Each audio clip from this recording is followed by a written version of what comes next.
Hi, Bushe. Thanks so much for your question.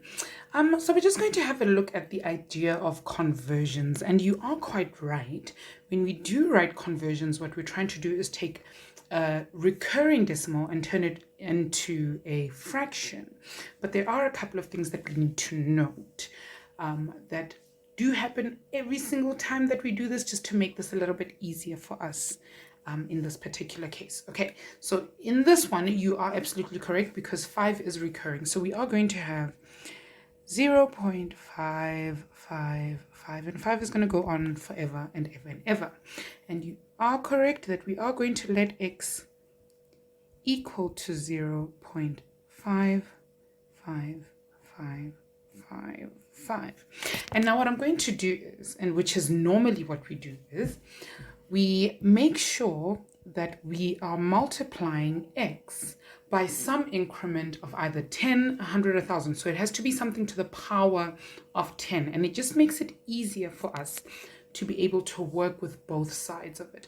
Because when we multiply by 10, all it does is help us move the comma, which makes it a little bit easier for us to work with. So in this case, what I'm going to do is I'm going to multiply x by 10, or I'm going to multiply the whole equation by 10, and that's going to move this over by one decimal. It's going to move our comma over just by one. So I'm going to go 10x, so I'm going to multiply the side by 10, is going to give me, that's going to take my comma and move it over to that side just once. Okay, hold on, let me do that again. It's going to move our comma from here to there. So what I'm going to have now is 5.5555, and that will also be recurring. So now when I say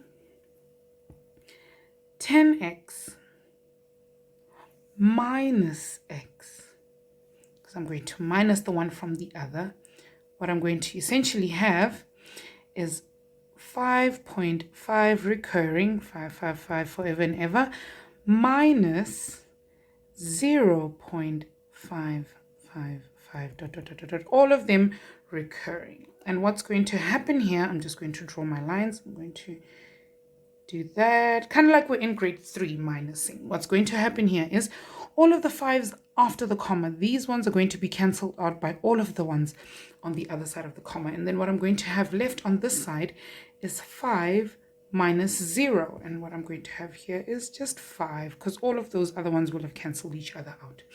Then on the left hand side, I've got 10x minus x, which is going to give me 9x is equal to 5.